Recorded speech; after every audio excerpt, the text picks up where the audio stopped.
नमस्कार विद्यार्थी मित्रों।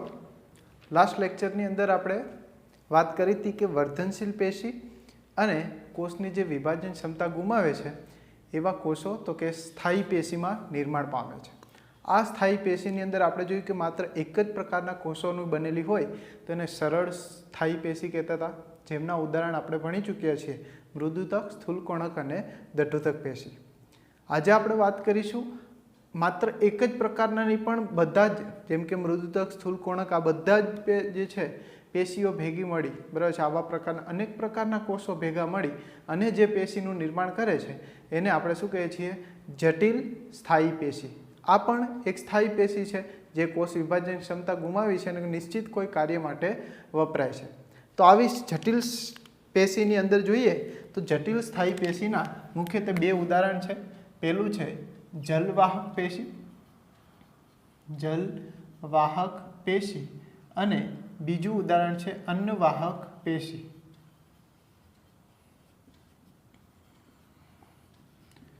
आपने बधाने ख्याल छे कि सामान्य रीतना आपणे घर गृहस्थीमां जोईए तो कि घरमां आपणे पाणी जोतुं होय बराबर छे, तो नीचेना टाँकामांथी उपर चढ़ाववुं होय तो आपणे कंईक ने कंईक माध्यम जोईए, अथवा तो तमे नळ खोलो तो ए पण कंईक ने कंईक पाइप द्वारा टाँकामांथी पाणी आवतुं होय। तो ए पाइप छे ए ज टाइपनी कंईक रचनाओ अहींया छे। खास करीने पाणीनुं वहन करवुं। जो अहींया आपणे शब्द उपरथी समजाय जल वाहक, जल एटले पाणी, वाहक एटले वहन करवुं, तो पाणीनुं वहन करवुं। वनस्पतिनी अंदर आपणे बधाने ख्याल छे पाणीनुं वहन कई बाजु होय तो मूळथी लई अने पर्णोना भाग सुधी बराबर छे। तो मूळथी लई अथवा तो जे भागे जरूर होय पाणीनी ए भागने स्त्रोत अथवा तो सिंक तरीके पण ओळखीए। तो मूळथी लईने सिंक सुधी अथवा तो पर्ण सुधी कोई पण भाग होय एना माटे सिंक शब्द वपराय के जरूरियातवाळो भाग। तो मूळथी लईने सिंक सुधी पाणीनुं वहन ए सामान्य रीतना जलवाहक पेशीओ द्वारा थाय छे। तो आपणे आजे वात करीशुं मुख्यत्वे जलवाहक पेशी, जेने इंग्लिशमां जाइलम तरीके ओळखवामां आवे छे। जाइलम, जलवाहक पेशी जाइलम जे छे सामान्य रीतना शब्द ए नागेली द्वारा सूचववामां आवेलो। आ जलवाहक पेशीनी आपणे वात करीए बराबर छे तो मुख्यत्वे चार प्रकारना बराबर छे एमां कोषो द्वारा आ जे बनती रचना छे। तो चार आपणे याद राखीशुं। सपुष्पी वनस्पतिनी अंदर जलवाहक पेशीनी अंदर बराबर छे एनुं मुख्य कार्य आपणे शुं कीधुं? एक तो पाणीनुं वहन करशे। तो आपणे अहींया लखीए आज जे वात करीशुं जलवाहक पेशीनी अंदर, तो जलवाहक पेशीनुं कार्य शुं थशे? तो एक तो पाणी अने द्रव्योनुं वहन करशे, द्रव्योनुं वहन करशे। बीजुं खास करीने आकार जाळवे छे, आकार जाळवे अने सामान्य रीतना जे छे जलवाहक जाइलम छे एने वूड तरीके पण ओळखवामां आवे छे। वूड एटले कास्ट, लाकड़ा जेवी रीतना। तो सामान्य रीतना यांत्रिक आधार पण, यांत्रिक आधार वनस्पतिने यांत्रिक आधार पण पूरो पाडे छे। तो आ त्रण एमना शुं थशे? कार्य जलवाहक पेशीने आपणे वात करी। मुख्यत्वे चार प्रकारना बराबर छे रचनाओ जलवाहक पेशीनी अंदर आवे छे। जेनी वात करीए तो कि जलवाहक पेशीनी अंदर मुख्यत्वे चार शब्दों जोईए तो जेम के जलवाहिनीकी, त्यारबाद जलवाहिनी, पछी आवे जलवाहक तंतु अने जलवाहक मृदुतक। तो आ चार प्रकारनी रचना बराबर छे जलवाहक पेशीनी अंदर संकलित छे। सामान्य रीतना एने कंडक्टिंग टिश्यू पण कहे छे। सामान्य रीतना वास्क्युलर टिश्यू जेने आपणे कहीए छीए। आपणे वात करी हती त्रिअंगी ज्यारे अभ्यास करता हता के सौ प्रथम बराबर छे वास्क्युलर टिश्यू बराबर छे वाहक पेशी धरावती रचना तो कि त्रिअंगी। द्विअंगीमां बराबर छे वास्क्युलर टिश्यू जोवा मळता नथी। तो त्यां आपणे सहज अभ्यास करी चूक्या छीए, जेमां आपणे वात करी हती के त्रिअंगी अने अनावृत एमां जलवाहिनीकी होय छे पण जलवाहिनी होती नथी। आजे एना विषे अभ्यास करीशुं के जलवाहिनीकी अने जलवाहिनी वच्चे शुं डिफरन्स छे। तो चालो आपणे पहेला एमनी आकृतिओ द्वारा वर्णन करीए। जलवाहिनी शब्द बराबर छे જેને ટ્રેકિડ્સ તરીકે ઓળખીએ છીએ, બરાબર છે. તો આ ટ્રેકિડ્સની વાત કરીએ, જલવાહિનીકી સામાન્ય રીતના આમના કોષો છે, બરાબર છે, એ સામાન્ય રીતના સાંકડા છેડાવાળી અને નળાકાર કોષની બનેલી રચના છે. તો આપણે એની રચના ડ્રો કરીએ.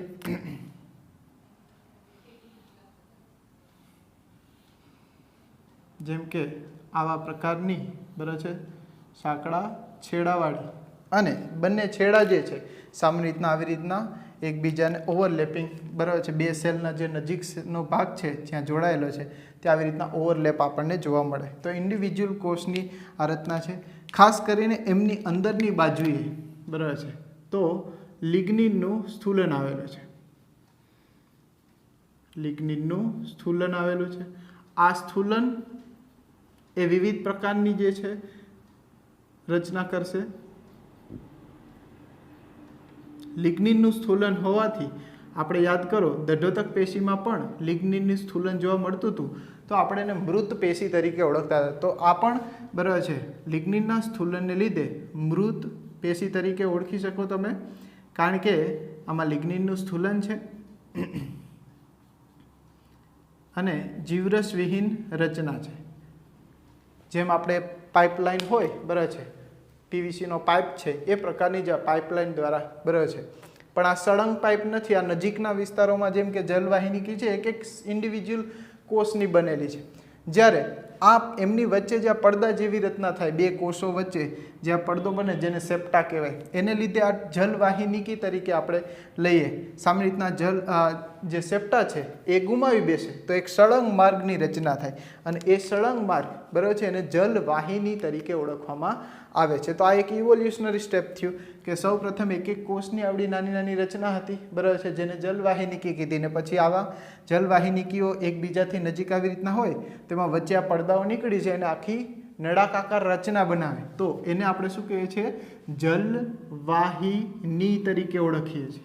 જેમ કે આ જલવાહિની, સામાન્ય રીતના આ જલવાહિની આપણે કીધું કે સળંગ રચના છે, લાંબી રચના, નળાકાર, અને એમની અંદર પણ આપણે શું કીધું કે સ્થૂલન તો લિગ્નિનનું આવેલું જ છે.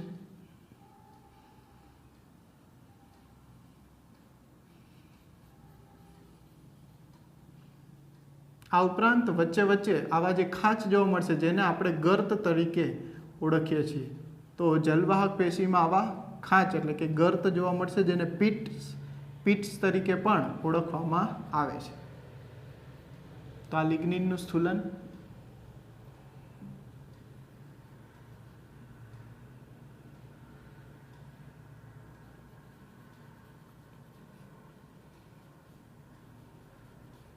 તો આ સળંગ જે છે નળાકાર રચના છે એમની અંદર આપણે કીધું કે વિશિષ્ટ પ્રકાર વચ્ચે કોઈ સેપ્ટા જેવી રચના નથી. તો ખાસ કરીને વચ્ચેનો જે લ્યુમિન સ્પેસ, આ જે અવકાશ કહીએ, એ જલવાહિનીમાં કેવો છે? વધારે છે કમ્પેર ટુ જલવાહિનીકી. ખાસ કરીને આપણે કીધું કે ટ્રેકિડ્સ છે, જલવાહિનીકી એ સામાન્ય રીતના આપણે કીધું બધી જ વાહક પેશી તંત્ર ધરાવતી જે કે વાસ્ક્યુલર જે છે ટીસ્યુ, તો એ ધરાવતી પેશી સામાન્ય રીતના વાહક પેશીઓ છે, બધી જ વાહક પેશીઓ બધી જ વાહક પેશી ધરાવતા તંત્ર એટલે કે વનસ્પતિની અંદર, બરાબર છે, જોવા મળશે. તો બધી જ વાસ્ક્યુલર ટીસ્યુ ધરાવતી પેશી ધરાવતી વનસ્પતિની અંદર આ જોવા મળશે. તો આવી જે છે બધી જ વનસ્પતિ પૈકી જેમ કે ત્રિઅંગી, અનાવૃત અને આવૃત બીજધારી, બરાબર છે. તો આ જે છે વાસ્ક્યુલર ટીસ્યુ ધરાવતી બધી જ વનસ્પતિઓ પૈકી, બરાબર છે, દ્વિઅંગી, અનાવૃત અને આવૃત. સામાન્ય રીતના ત્રિઅંગી, અનાવૃત અને આવૃત, દ્વિઅંગી, લીલ, આ બધાનો અહીંયા સમાવેશ થતો નથી કારણ કે એમાં કોઈ આવી વાહક પેશીઓ આવેલી નથી. તો આવી વાહક પેશીધારી વનસ્પતિઓમાં જલવાહિનીકી બધે કોમન જોવા મળે છે. એની સાપેક્ષે આપણે વાત કરીએ જલવાહિની, જો આ ડિફરન્સ શબ્દ વચ્ચે છે તો આને યાદ રાખીશું આપણે. આને વેસલ્સ તરીકે ઓળખીએ છીએ. જલવાહિની, વેસલ્સ વાહિની એટલે સામાન્ય રીતના નળાકાકાર રચના છે અને સામાન્ય રીતના અનેક કોષોની આ જેમ કે આ ઇન્ડિવિજ્યુઅલ કોષની બનેલી છે, તો આવી અનેક કોષો મળીને આખો સળંગ પાથવે રચે છે. સામાન્ય રીતના વચ્ચે આવો જે સેપ્ટા પડદો જે છે એ જોવા મળતો નથી, એટલે સળંગ જે છે નળાકાકાર રચના જોવા મળશે. તો આવી જલવાહિની જે પાણીના વહન સાથે સંકળાયેલ છે, ખાસ કરીને અંદરની બાજુએ, બધી બાજુએ, આમાં પણ અને આમાં પણ અંદરની બાજુએ શું જોવા મળે છે? લિગ્નિનનું સ્થૂલન જોવા મળે છે. લિગ્નિનનું સ્થૂલન, આ સ્થૂલન આમાં પણ જોવા મળે છે. તો આ બંને જે છે એ મૃત પેશી તરીકે આપણે લઈએ છીએ, જીવંત પેશી છે નહીં. ત્યારબાદ વાત કરીએ જીવરસ વિહીન અને દિવાલોમાં. સામાન્ય રીતના આ પણ કેવી છે? જીવરસ વિહીન છે અને દિવાલોમાં શું જોવા મળે છે? છિદ્રો, બરાબર છે, જેને આપણે શું કહે છે? પિટ્સ તરીકે ઓળખીએ છીએ. તો છિદ્રો દ્વારા, બરાબર છે, આંતરિક રીતના શું છે? જોડાયેલા છે, આંતરિક રીતે જોડાયેલા છે. તો આવા અનેક કોષોની બનેલી છે. જેમ કે આ એક કોષ છે, આ બીજો કોષ છે, તો વચ્ચે વચ્ચે આવા છિદ્ર દ્વારા આવા ઇન્ડિવિજ્યુઅલ કોષ જોડાયેલા છે. વચ્ચે કોઈ સેપ્ટાને લીધે આપણને ઇન્ડિવિજ્યુઅલ એક એક કોષ દેખાતો નથી, પરંતુ આ સળંગ રચના બનાવે છે. તો આવા અનેક પ્રકારના કોષોની બનેલી આવી જલવાહિની સામાન્ય રીતના એ આવૃત બીજધારીની લાક્ષણિકતા છે. કેની? આવૃત બીજધારી વનસ્પતિની લાક્ષણિક લક્ષણ તમે કહી શકો. એટલે કે માત્ર ને માત્ર આવૃત બીજધારીમાં જોવા મળતી આ રચના છે, બરાબર છે. એટલે સામાન્ય રીતના એમનું એક ઇન્ડિવિજ્યુઅલ લક્ષણ કહી શકાય કે જલવાહિની માત્ર આવૃત બીજધારીમાં જોવા મળશે. જ્યારે આપણે કીધું કે ત્રિઅંગી અને અનાવૃતમાં, બરાબર છે, જલવાહિની જોવા મળતી નથી, પરંતુ અપવાદ તો આમાં પણ હોય, બરાબર છે. તો કે જલવાહિની એ આવૃત બીજધારીમાં જોવા મળે છે, પરંતુ અપવાદ તરીકે, બરાબર છે, બે અપવાદ છે. જેમ કે ત્રિઅંગીમાં પણ જલવાહિની જોવા મળે, ત્રિઅંગી અને અનાવૃત. જેમ કે અનાવૃતમાં નિટમ છે, નિટમની અંદર, અને ત્રિઅંગીમાં સેલા જીનેલા છે, સેલા જીનેલા. આ બંને વસ્તુ જે છે, બંનેમાં શું જોવા મળે છે? જલવાહિની જોવા મળે છે. બાકી જલવાહિની ત્રિઅંગી અને અનાવૃતમાં જોવા મળતી નથી, પણ અપવાદ તરીકે સેલા જીનેલા અને નિટમ, અનાવૃત બીજધારીનું ઉદાહરણ છે નિટમ, અને ત્રિઅંગીમાં છે સેલા જીનેલા. આ બંને અપવાદ છે જેમાં જલવાહિની જોવા મળે છે. તો આ જે છે જલવાહક કહેવાતા આવા અનેક ઘટકોની બનેલી છે. તો આ ડિફરન્સ યાદ રાખીશું. આ ઇન્ડિવિજ્યુઅલ એક એક કોષની બનેલી છે, જ્યારે આ અનેક કોષોની બનેલી છે. ખાસ કરીને અનેક કોષો અંદરની બાજુએ, બરાબર છે, આંતરિક રીતના કેના વડે જોડાયેલા છે? તો કે આ ગર્ત, આ જે આપણે કહીએ છીએ ગર્ત દ્વારા, બરાબર છે, આંતરિક રીતના જોડાયેલા છે. આ લિગ્નિનનું સ્થૂલન, અને આ પણ કેવી છે? તો કે મૃત પેશી છે, જીવરસ વિહીન. રેડી. તો આ જે છે ખાસ કરીને આપણે વાત કરી, આ થઈ જલવાહિની. ડિફરન્સ સમજાણો? જલવાહિની કી અને જલવાહિની.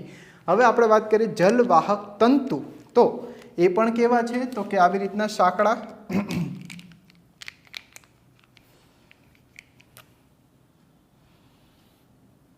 બંને છેડે આવા સાંકડા રચના ધરાવે છે, અને એમની અંદર મહત્તમ લિગ્નિનનું સ્થૂલન એકદમ કેવું છે? તો કે એકદમ વધારે છે.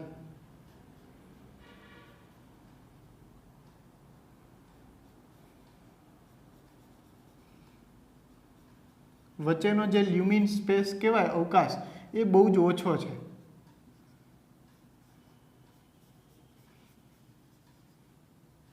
તો આ પ્રકારે જે તંતુ બનાવશે, બરાબર છે, એને આપણે સામાન્ય રીતના શું કહીએ છીએ? આ લિગ્નિનનું સ્થૂલન એકદમ ઘટ્ટ સ્થૂલન છે, અને વચ્ચેનો જે સ્પેસ છે એ બિલકુલ કેવો છે? એકદમ અવકાશ નહિવત છે.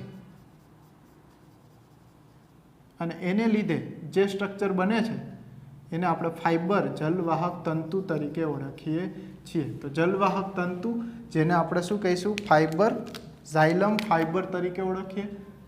ફાઇબર. સામાન્ય રીતના શું વાત કરીએ આપણે લક્ષણની અંદર? તો કે એમની અંદર છે લ્યુમિન સ્પેસ કેવી છે? ખૂબ જ ઓછી એટલે કે અવકાશ નહિવત છે, અવકાશ નહિવત છે, બહુ ઓછો છે. અને લિગ્નિનનું સ્થૂલન કેવું છે? એકદમ વધુ છે. બરાબર છે.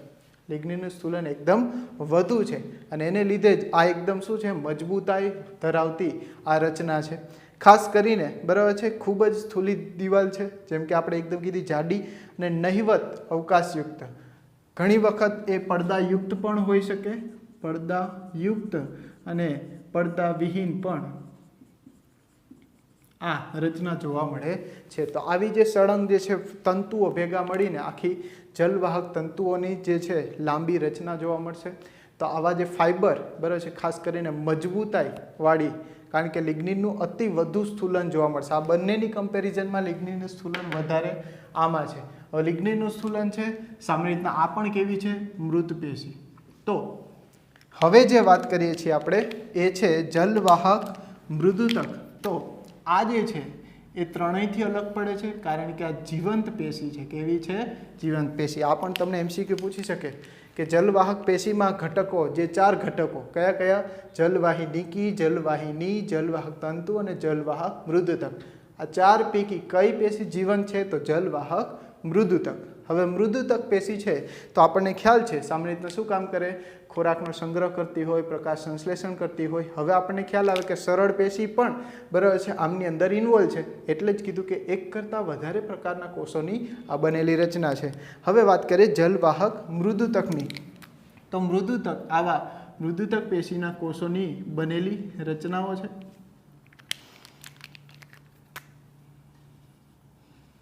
બરાબર છે. આ છે જલવાહક મૃદુતક પેશીના કોષો. આ જલવાહક મૃદુતક જે સામાન્ય રીતના પાતળી દિવાલ ધરાવતા, પાતળી સેલ્યુલોઝની દિવાલ ધરાવતા બરાબર છે કોષો છે. ખાસ કરીને બરાબર છે પાણીનું અરીય વહન, પાણીનું અરીય વહન એ મજ્જાસુ દ્વારા બરાબર છે. મજ્જાસુ એટલે કે જલવાહક મૃદુતકના વડે બનતી રચના, મજ્જા કિરણો અને મજ્જાસુ એ તમને આગળના પોર્શનમાં સમજાશે. પાણીનું અરીય, અરીય એટલે ફરતી બાજુએ જે વહન કરે છે આખું, જેમ કે આ ટ્રી છે, હું ટ્રી છું તો ફરતી બાજુએ જે વહન છે એવી રીતના આમ સળંગ પાણીનું વહન થતું હોય. તો આ પ્રકારે જે પાણીનું વહન, અરીય વહન એ કેના દ્વારા થાય છે? આ એમસીક્યુમાં પૂછી શકે.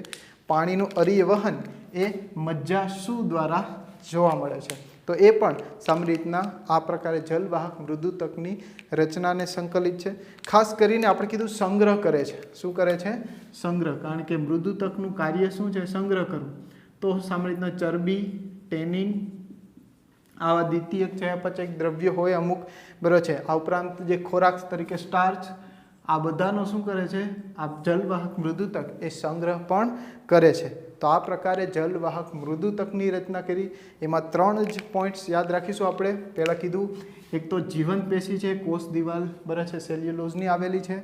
પાણીનું અરીય વહન જે મજ્જાસુ દ્વારા થાય અને સંગ્રહ ચરબી, ટેનિન અને સ્ટાર્ચ જેવા દ્રવ્યોનો કરે. તો જલવાહક મૃદુતકની વાત કરી. જલવાહક તંતુ જેને ફાઇબર્સ તરીકે આપણે વાત કરી, તો જે સામાન્ય રીતના એની અંદર શું છે? તો કે લિગ્નિનનું સ્થૂલન બરાબર છે. લિગ્નિન કેવું છે? લિગ્નિનનું સ્થૂલન વધુ છે અને વધુ હોય તો અવકાશ કેવો છે? ઓછો છે. અવકાશ નહિવત છે અને એ સામાન્ય રીતના પડદાયુક્ત અને પડદાવિહીન હોય. તો જલવાહક તંતુની વાત કરી. જલવાહિની તો એક કરતાં વધારે એકમોની જલવાહક ઘટકો કહેવાતા. સાંભળજો, જલવાહક ઘટકો, ઘટક એટલે કે કોષ, જલવાહક ઘટકો કહેવાતા અનેક કોષોની બનેલી આ રચના છે અને સામાન્ય રીતના ગર્ત વડે એકબીજા સાથે આંતરિક રીતના જોડાણ ધરાવે છે. એમાં પણ આંતરિક રીતના અંદરની બાજુએ લિગ્નિનનું સ્થૂલન છે જેથી, અને જીવરસ વિહીન છે એટલે મૃત પેશી છે, પાણીના વહન સાથે સંકળાયેલી છે અને આવૃત બીજધારીનું લાક્ષણિક લક્ષણ કહી શકીએ. કારણ કે આવૃત બીજધારીમાં જ જોવા મળે છે, પણ અપવાદ રૂપે ત્રિઅંગી અને અનાવૃત બીજધારીમાં માત્ર, જેમ કે અનાવૃત બીજધારીની અંદર નિટમ અને ત્રિઅંગીની અંદર કેમાં? તો કે સેલાજીનેલામાં જલવાહિની જોવા મળે છે. બાકી મોસ્ટ ઓફલી ત્રિઅંગી અનાવૃતમાં જલવાહિનીકી જોવા મળશે, જલવાહિની જોવા મળતી નથી. તો જલવાહિનીકી એની વાત કરી કે સામાન્ય રીતના આવી ત્રાકાકાર જે છે કોષોની બનેલી રચના છે, બંને છેડે સાંકડા હોય.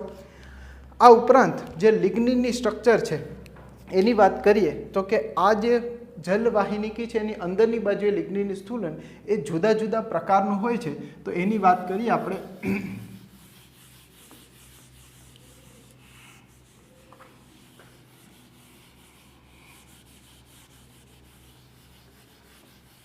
જેમ કે સામાન્ય રીતના આ જે રચના છે જલવાહિનીકીની અંદર બરાબર છે, તો એમની અંદર શું છે તો કે જુદા જુદા સ્ટ્રક્ચર આવેલા છે.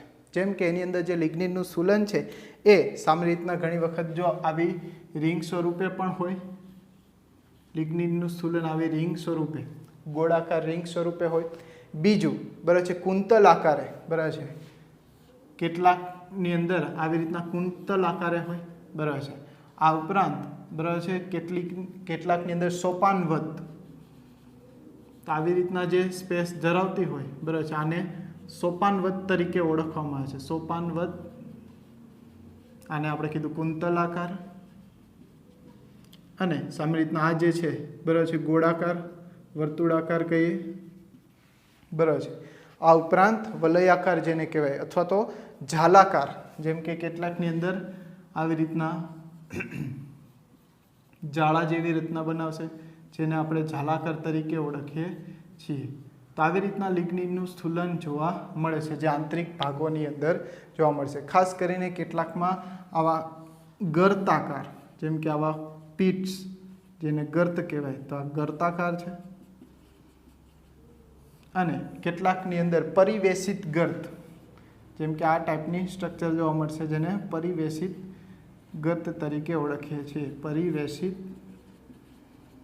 ગર્ત. તો આવા પ્રકારે સામાન્ય રીતના જોવા મળતી જલવાહિનીકીમાં બરાબર છે આવા જુદા જુદા ગર્તો એટલે કે પિટ્સ જેને કહેવાય, ખાડાઓ, એ આપણને જોવા મળતી હોય છે. ખાસ કરીને મહત્તમ પરિવેશિત ગર્ત છે જન્યુજનક વનસ્પતિની જલવાહિનીકીમાં જોવા મળે. જન્યુજનક ધરાવતા જે ભાગો છે વનસ્પતિ એમાં રહેલી જલવાહિનીકીમાં આ પ્રકારે ગર્તો જોવા મળે છે. એ આ ઉપરાંત સોપાનવત પ્રકારનું જે અહીંયા વાત કરીએ, આ સોપાનવત પ્રકારનું જે છે લિગ્નિનનું સ્થૂલન એ ત્રિઅંગી વનસ્પતિની વાહક પેશીમાં અને સાયકસ જે અનાવૃત બીજધારીની અંદર આવે છે એમાં પણ સોપાનવત પ્રકારનું છે લિગ્નિનનું સ્થૂલન જોવા મળે છે. તો આ કેટલાક ટાઈપ્સ છે. આ પ્રકારે જલવાહિનીકીમાં લિગ્નિનનું સ્થૂલન જોવા મળતું હોય છે.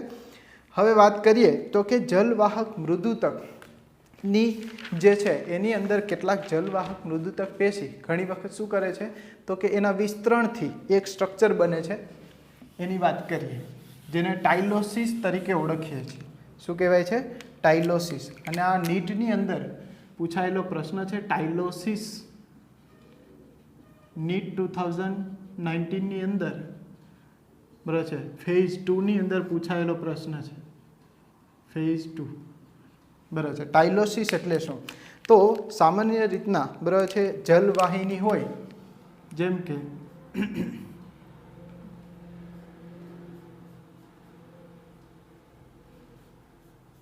આ કોઈ જલવાહિનીની રચના છે.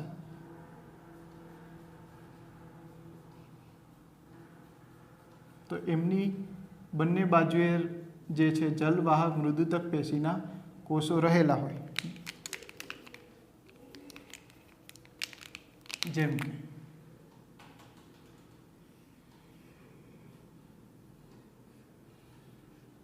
કે જલવાહિનીની બહાર આ પ્રકારના જે કોષો છે, તો આ જે છે એ જલવાહક મૃદુતક છે. બરાબર છે. કયા છે? જલવાહક મૃદુતક પેશીના કોષો. જલવાહક મૃદુતક. આ જલવાહક મૃદુતક પેશીના કોષોના જે વિસ્તરણ થાય, એનું વિસ્તરણ થાય, બરાબર છે, અને એના વિસ્તરણથી આ કોષ છે વિસ્તરી અને આ જલવાહિનીની અંદર આવી રચના ફુગા જેવી રચના બનાવશે. શું બનાવશે? ફુગા જેવી રચના, જેને આપણે ટાઇલોસિસ તરીકે ઓળખીએ છીએ. તો જલવાહિનીમાં આવી ફુગા જેવી રચના તમને જોવા મળે તો એને આપણે શું કહીએ છીએ? ટાઇલોસિસ. અને એ આપણે કહી શકીએ કે શું છે તો કે મુખ્યત્વે આવી રીતના જલવાહક મૃદુતક પેશીનું બરાબર છે શું છે? આવા કોષોનું વિસ્તરણ છે. રેડી. તો આ વર્ટિકલ જે છે લોન્જિટ્યુડિનલ સેક્શન, જેને આપણે કીધું હતું LS તરીકે ઓળખીએ. LS તમે જો લોન્જિટ્યુડિનલ સેક્શનની અંદર આવી રીતના જોવા મળે, બરાબર છે. TS ટ્રાન્સવર્સ સેક્શન તમે આવી રીતના લો તો તમને આ પ્રકારે જોવા મળે, બરાબર છે.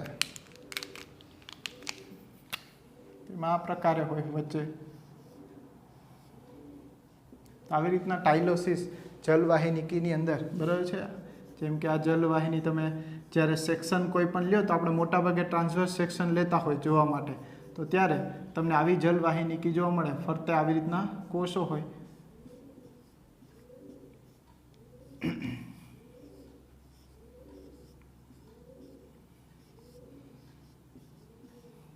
રેડી. તો વચ્ચે વચ્ચે જે આ પ્રકારની જે જલવાહિનીની રચના એ ખાસ કરીને આપણને જોવા મળે છે. તો તમે સેક્શનની અંદર ઓળખી શકવા જોઈએ કે આવી સ્પેસ જે છે ધરાવતી અને આવી સ્થૂલન ધરાવતી ફરતી બાજુ, એટલે ઓળખાય છે કે આ જલવાહિનીની રચના છે, જલવાહક પેશીઓ છે. તો આ ટાઇલોસિસની વાત કરી. ટાઇલોસિસ એટલે શું? જલવાહિનીમાં જલવાહક મૃદુતક કોષોના વિસ્તરણથી ફુગા જેવી જે રચના બને એને ટાઇલોસિસ કહેવામાં આવે છે. ત્યારબાદ વાત કરીએ પ્રાથમિક જલવાહક પેશી. બરાબર. પ્રાથમિક જલવાહક પેશી જે છે, પ્રાથમિક જલવાહક પેશી, એમની અંદર મુખ્યત્વે બે પ્રકારની જે રચના બનશે, એટલે કે જે સૌ પ્રથમ જે નિર્માણ પામશે, બરાબર છે, પ્રથમ નિર્માણ પામતી પેશી જેને આદિદારુ તરીકે ઓળખવામાં આવે છે, અને પછીથી નિર્માણ પામતી, એટલે કે પ્રથમ નિર્માણ પામી ગયા પછીથી જે બીજા વર્ષે કેમ નિર્માણ પામતી જે છે પેશી છે એને અનુદારુ તરીકે ઓળખે છે. તો આવી રીતના તમે 2-3 વર્ષની કોઈ વનસ્પતિ ટીસ્યુ હોય, પ્રકાંડ કે મૂળ, એનો સેક્શન લીધો હોય તો તેમાં આદિદારુ અને અનુદારુ તમને જોવા મળે. હવે આદિદારુ કઈ બાજુ છે એની ખાસ રચના તમને પ્રકાંડ અને મૂળના આડા છેદમાં જોવાની હોય. તો આદિદારુ અને અનુદારુ, જેમ કે આ કોઈ આપણે છેદ લીધો તો આ જે છે આ કેન્દ્ર ભાગ કહેવાય અને આ પરિઘવર્તી ભાગ કહેવાય. આ ભાગ કયો છે તો કે પરિઘવર્તી, અને આ ભાગ છે એ કેન્દ્રનો ભાગ કહેવાય. તો હવે એને આધારિત, બરાબર છે, પ્રાથમિક પેશીને બે ભાગમાં વહેંચવામાં આવે છે. એક અંતરારંભી અને એક બહિરારંભી. ખાસ કરીને આ બંને જે છે શબ્દની અંદર મોટા ભાગના બાળકો છે એ અલગ અલગ પ્રકારે આમ કહી શકીએ ને કે ગૂંચવણ અનુભવતા હોય. તો એમાં સરસ મજાની આપણે યાદ રાખવું, રંભા કાકીને યાદ રાખશું. રંભા કાકી એનો દીકરો કોણ થશે તો કે આદિ, અને એની ઘરવાળી, આદિની ઘરવાળી અનુ. આ ત્રણેય ઉપરથી આપણે સમજવાનો પ્રયત્ન કરીએ. જેમ કે રંભા કાકી હોય ને આદિ, રંભા કાકીનો દીકરો છે આદિ, એટલે કાકી બાજુ આદિ હોય. તો અંતરારંભી એટલે કે અંદર રંભા છે, તો આદિ ક્યાં હોય? કેન્દ્ર તરફ. તો કે આદિદારુ કેન્દ્ર તરફ, અને અનુદારુ તો ઘરવાળી એની વિરુદ્ધમાં જ હોય, બરાબર છે, કાકી ને છોકરાની વિરુદ્ધમાં, એટલે કે એ પરિઘવર્તી તરફ. જેમ કે એના સાસુ થાય, બરાબર છે, તો રંભાની વિરુદ્ધમાં કોણ હોય? વહુ, એટલે કે સાસુની વિરુદ્ધમાં વહુ હોય, અનુદારુ. તો અહીંયા ફરીથી સમજો, રંભા એટલે કે અંતરારંભી, અંદર રંભા છે તો આદિ ક્યાં હોય? રંભા હોય ત્યાં, એટલે રંભા કાકી જ્યાં હોય ત્યાં આદિ હોય. અંતર રંભા એટલે કે અંદર રંભા છે તો આદિ અંદરની બાજુએ, અને બાર અનુદારુ. એવી જ રીતના બાર રંભા છે તો બાર આદિ હોય. આદિદારુ કેવા છે? પરિઘવર્તી, અને ઘરવાળી અનુદારુ ક્યાં છે તો કે રંભા કાકીની વિરુદ્ધમાં, એટલે કે કેન્દ્રમાં. આ રીતના તમે શોર્ટકટ વાઇઝ તમે યાદ રાખી શકો છો, બરાબર છે. અંતરારંભી અને બહિરારંભી ખાસ કરીને જલવાહક પેશીના નિર્માણ પામતી રચના છે. તો આદિદારુ અને કેન્દ્ર, બરાબર છે, આ બંનેનો વિસ્તૃત ખ્યાલ આપણે આગળના જે પોર્શન છે, જે આપણે પ્રકાંડ અને મૂળની સેક્શનની વાતો કરીશું, બરાબર છે, જે પોઈન્ટ્સ આવશે એમાં તમને વિસ્તૃત ત્યારે પણ ફરી પાછું સમજણ કેળવીશ. અત્યારે ખાસ આ બે શબ્દ યાદ રાખીશું, બંનેના ઉદાહરણ આપણે યાદ રાખીશું કે અંતરારંભી અને બહિરારંભી. તો આજે આપણે વાત કરી જલવાહક પેશી. હવે નેક્સ્ટ લેક્ચરની અંદર આપણે વિસ્તૃત ચર્ચા કરી.